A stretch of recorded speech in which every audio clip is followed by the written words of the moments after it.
Hola, Hola, bienvenidos sean todos ustedes a un nuevo episodio de Ciclo Biblia, ya el número 49 que estamos compartiendo en este viaje. nosotros actualmente nos encontramos en la ciudad de Tocopilla, una ciudad chilena, costera, y lo que fue la semana pasada nos estuvimos trasladando desde Mejillones. En esta ocasión también fuimos recibidos por la iglesia en esta ciudad, así que muchas gracias a los hermanos que nos permitieron quedarnos en las instalaciones. Y para los que todavía no conocen, a lo que llamamos ciclo Biblia es leer un capítulo de la Biblia por día mientras vamos viajando en bicicleta. Actualmente nos encontramos en el libro de Segunda de Reyes y lo que vamos a repasar en este episodio son los capítulos 9 al 13. Los empezamos a leer el domingo y los concluimos el jueves. Y en esta fracción de la Biblia vamos a continuar conociendo más sobre los reinos de Judá y de Israel hasta el fallecimiento del profeta Eliseo. Sí, así es. Y justamente esta porción de la Biblia, esta parte, a este fragmento, lo titulamos Todo o Nada. Y antes de pasar al repaso de esta porción, justamente, vamos a orar, vamos a pedir la dirección de Dios para este momento. Padre Dios nuestro que estás en los cielos, gracias Señor, porque nos dejaste historias con las cuales aprender acerca de ti, aprender de la historia, Señor, y poder extrapolarlo a nuestros días, poder tomar enseñanzas de ahí para poder vivir mejor y prepararnos para cuando vengas a buscarnos, Señor. Bendícenos a nosotros y también a los que estén escuchando este video, en el nombre de Jesús. Amén. Bueno, antes de entrar en detalle en lo que sucede en el capítulo 9, vamos a retomar un poquito lo que vimos en el capítulo 8, en el episodio anterior, donde vimos el reinado de dos reyes de Judá. Se nos menciona a Joram en Judá, quien se había casado con una hija de Acab y de Jezabel. Y si bien desde el rey Asa veníamos viendo que se decía que habían hecho lo recto ante los ojos de Dios, llegamos a Joram en Judá, que se dice lo contrario, quien no hizo lo recto porque tenía mucha influencia de la casa de Acab o de los reyes en Israel en ese momento. Y este Joram, casado con Atalía, tienen un hijo que se llama Ocosías, quien lo va a suceder en el trono luego a Joram. Y en Israel, ¿quién era el rey en ese momento? Joram. Pero no lo confundamos con el padre de Ocosías.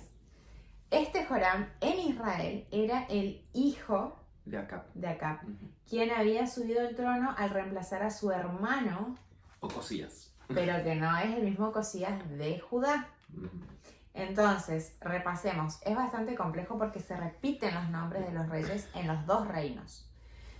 En Judá estaba Ocosías, que podríamos llegar a decir que por parte materna era nieto de Acab, porque su madre era hija de Acab.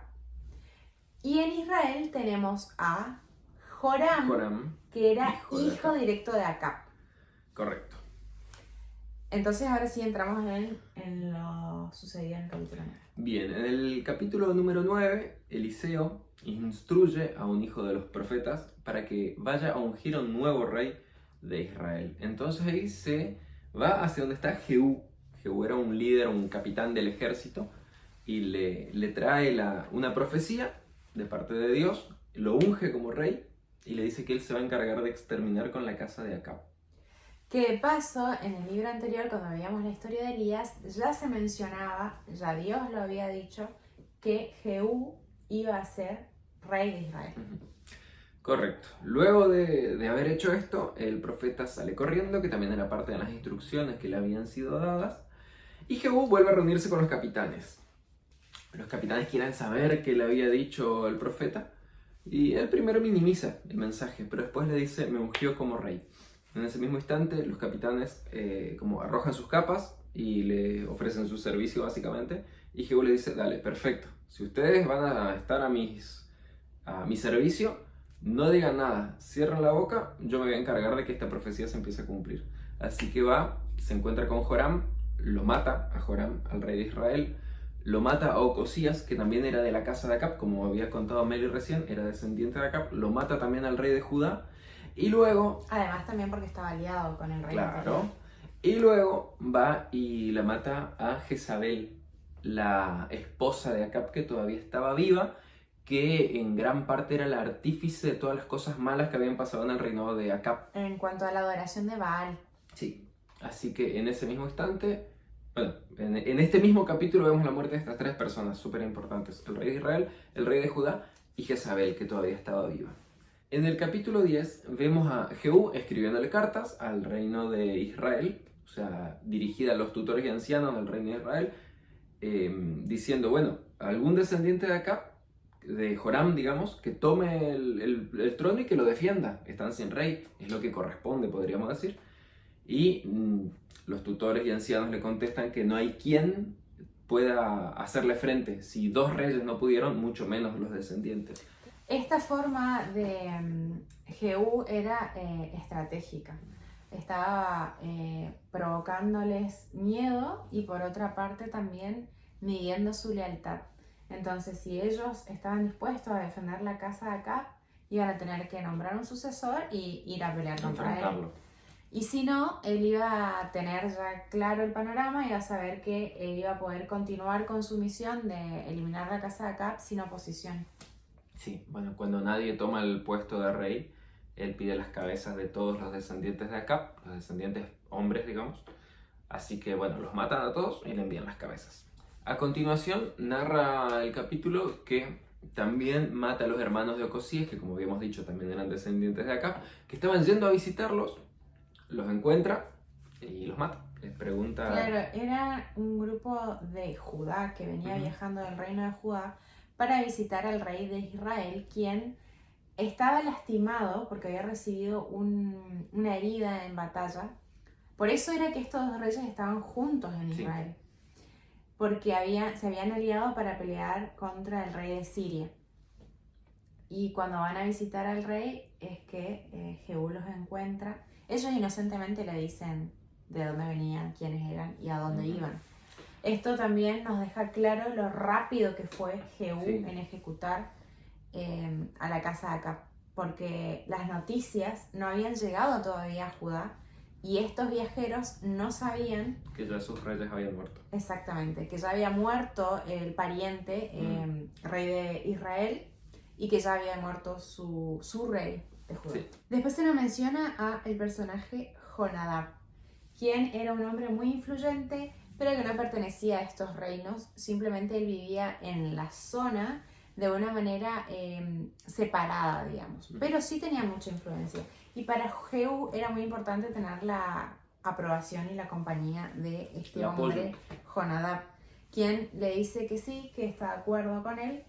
Y ahí se nos relata un poco el diálogo entre estas dos personas y se nos añade que fue Jehú a terminar con los descendientes de Acab que todavía quedaban en Samaria. Luego de esto se menciona que Jehú elimina a los profetas de Baal, algo que está bien porque era parte de lo que tenía que hacer, pero con métodos un poco cuestionables, podríamos decir. Pero bueno, extermina a todos los profetas de Baal que aún estaban en el reino. Y finaliza el capítulo diciéndonos que cumplió con esta parte de la profecía, de exterminar a la casa de Acab, de exterminar a los profetas de Baal, pero no destruyó a los becerros. Incluso él rendía cultos a los becerros que se habían edificado. Es decir, este hombre Jehú tenía un repudio hacia lo que era Baal y sus adoradores. Sus profetas. Pero no exactamente por un celo hacia la fidelidad a Dios. Porque después de haber eliminado todo lo que había de Baal en tierra de Israel, él también fue un mal ejemplo para el pueblo en cuanto a la adoración a ídolos. Porque también de esa manera hizo pecar al pueblo adorando los ídolos. Porque él adoraba los becerros de oro que había en Dan y en Betel, dice la Biblia.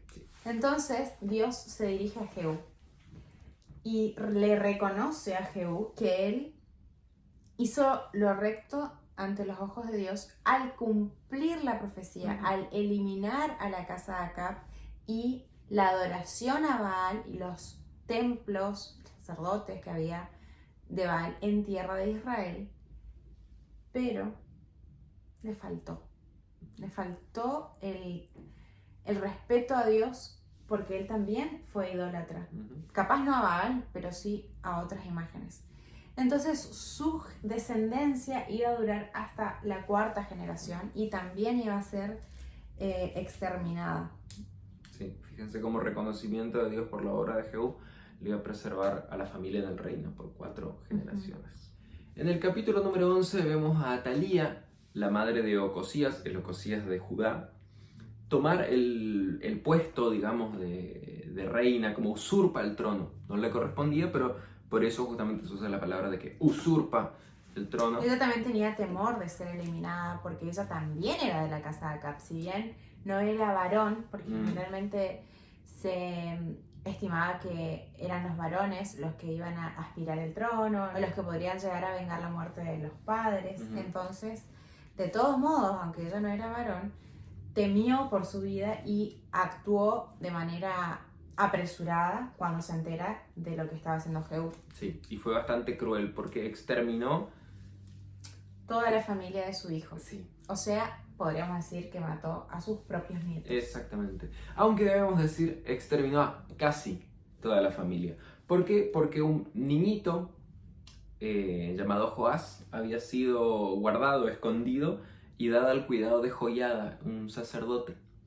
Entonces se crió, digamos, podríamos decir en el templo, en la casa del sacerdote, este niñito, escondido de Atalía. Pasa el tiempo y cuando Joás cumple 7 años, cuando tiene 7 años, Joiada, el sacerdote, lo presenta como el legítimo heredero al trono, que es lo que era el varón descendiente de Ocosías. Y recordemos, todavía en Judá se respetaba la descendencia de David, todavía seguía estando en el trono. Sí, así es que lo presenta como rey, lo unge, lo proclama como rey, y Atalía, al escuchar esto, dice, están conspirando, conspiración, traición, etc. Y la mandan matar a Atalía y a todos los que la sigan a ella. Y así es como Joás comienza a reinar con 7 años sobre el reino de Judá. Y así es como termina el capítulo número 11, y ya en el 12 se empieza a contar cuáles fueron, digamos, los primeros pasos de Joás como rey. Se comenta que una de las primeras órdenes que está registrada es que mandó a restaurar el templo y le encargó a los sacerdotes: el dinero que entre, ustedes dispónganlo y vayan reparando las grietas y demás del templo, que evidentemente con el pasar de los años ya estaba un poco deteriorado. La Biblia nos cuenta que pasa el tiempo y esto no ocurre. Pasaron 23 años de su reinado, o sea, Joás ya tenía 30 y el templo seguía igual o peor. Los sacerdotes evidentemente hicieron una malversación de fondos, como lo diríamos ahora. Joás entonces lo que hace es instituir una nueva forma de administrar el dinero que ingresaba al templo para su restauración, poniendo un cofre donde el dinero que ingresaba ahí era administrado por sus propios administradores y pagaban hacia los obreros que estaban en la restauración del templo. Bueno, después de relatar este suceso de la restauración del templo, el capítulo nos cuenta 2 cositas más sobre el reinado de Joás.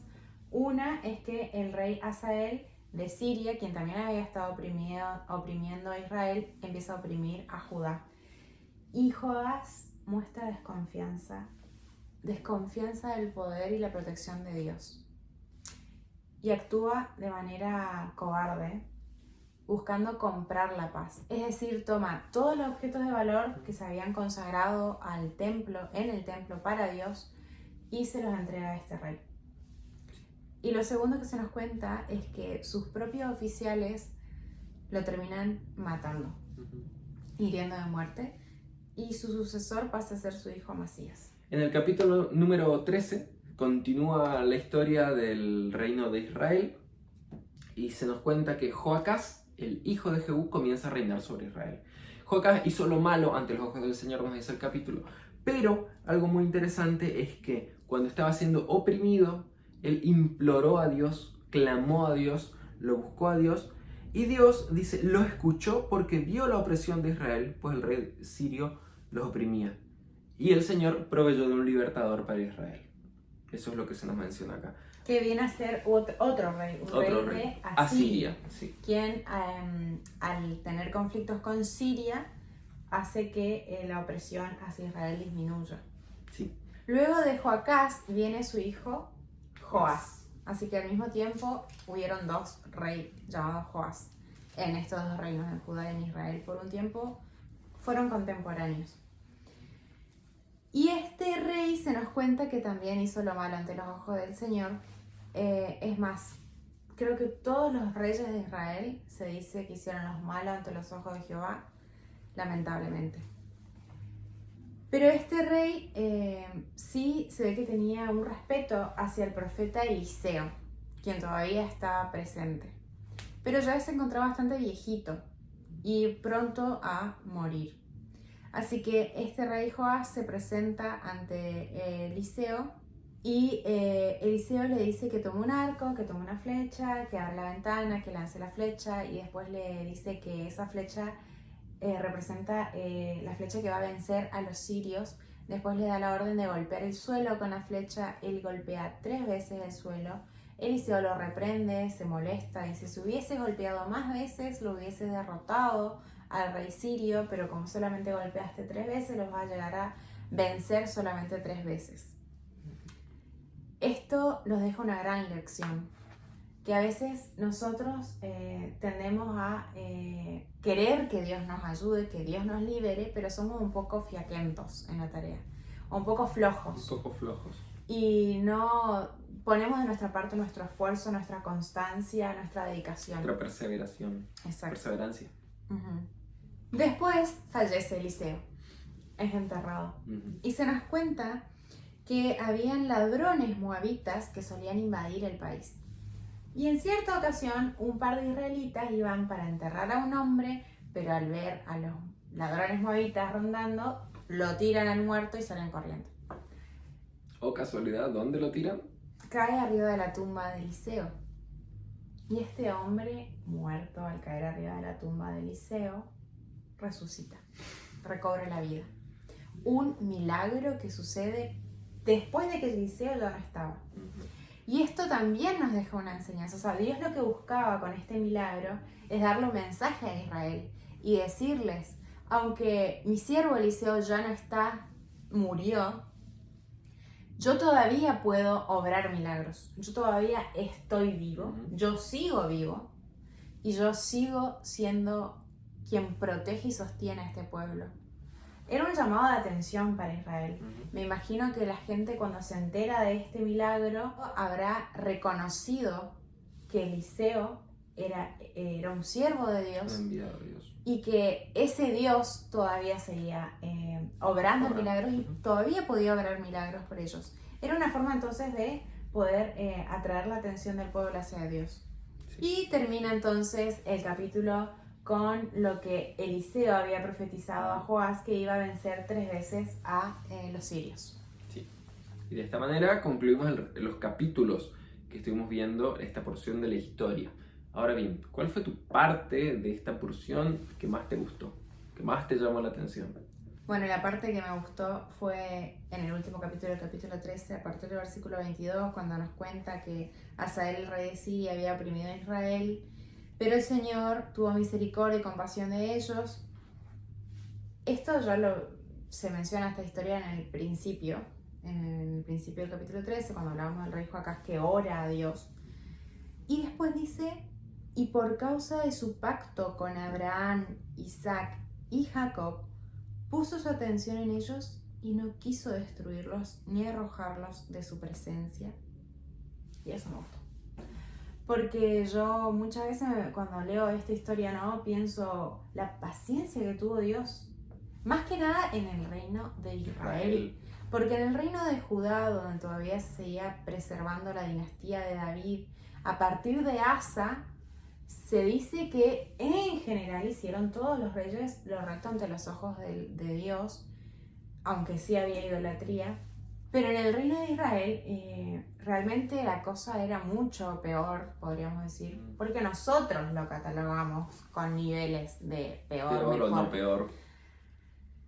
Gracias a Dios que nosotros no somos parte del juicio de la humanidad, porque somos muy imperfectos para ejecutar juicio.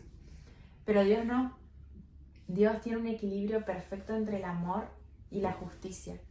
Y acá se nos dice en este versículo que él no se olvidó del pacto que hizo con Abraham, Isaac y Jacob. Y siguió teniéndolos en su presencia, este pueblo escogido, y no los arrojó, no los desechó, los siguió protegiendo y sosteniendo. Lamentablemente en el próximo ciclo de Biblia hay un triste final, pero la paciencia de Dios es algo que nos cuesta entender y que nosotros probablemente no podamos practicarla a esa altura jamás. Y eso me gusta, saber que tenemos un Dios que así como tuvo compasión de Israel a pesar de los pecados atroces que cometían y cómo le daban la espalda a él, ese Dios es el Dios que también puede ser así de misericordioso con nosotros. Sí. Y mi parte favorita, no sé si favorita, pero me gusta ver la comparación entre el reino de Judá y el reino de Israel. Tenemos una situación similar, la opresión de los sirios, a un lado en Israel y en Judá. Se nos cuenta en el capítulo 12 que estaban siendo oprimidos los de Judá y Joás, que según dice la Biblia había estado en lo recto ante los ojos de Dios, como que flaquea su fe, flaquea su confianza en Dios, flaquea su confianza en el pacto que había hecho Dios con el pueblo, con sus antepasados, y entrega los objetos que habían sido consagrados especialmente para Dios. Lo entrega, lo regala, a cambio de paz, a cambio de ser librado de las amenazas del enemigo. Pero vemos en el capítulo siguiente, en Israel, en el otro lado, donde se dice que no estaban haciendo las cosas conforme, o sea, hacían lo malo ante los ojos de Dios. Vemos a un rey Joacás que sí se humilla, se presenta ante Dios con una petición sincera, aunque había estado haciendo lo malo, clama a Dios, Dios lo escucha y lo libra de la opresión de los sirios. ¿Qué enseñanza nos deja esto? Hacer lo correcto, gran parte de nuestra vida, podríamos decir, o gran parte del tiempo, no nos libra de caer o no nos compra, podríamos decir, una confianza perpetua en Dios o la salvación.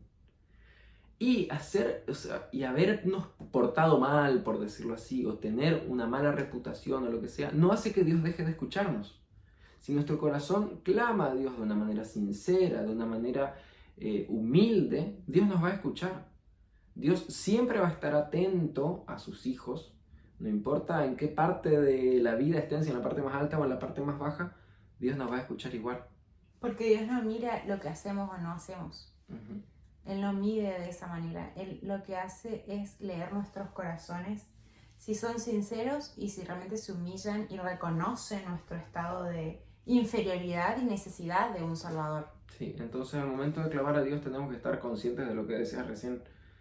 Menos mal Dios no piensa como nosotros o Dios no tiene el mismo juicio que nosotros, porque si Dios tuviera el mismo juicio que nosotros, quizá ni nos escucharía. Pero Dios tiene una sabiduría infinitamente superior, un amor infinito, una misericordia infinita y nos extiende su mano cuando lo buscamos de corazón. Así es. Bueno, ¿cuál es ahora tu parte favorita de estos 5 capítulos? Esperamos que lo comenten, que nos cuenten, que nos digan qué parte les gustó, qué parte les sirvió, qué parte no conocían. Y nos veremos seguramente en el siguiente ciclo Biblia. Gracias por acompañarnos. Acuérdense de compartir este mensaje si ustedes consideran que a alguien le puede ser útil, de dejar like y si todavía no se suscribieron, suscribirse. Así es. Chau, chau. Nos vemos en el que sigue. Chao, chao.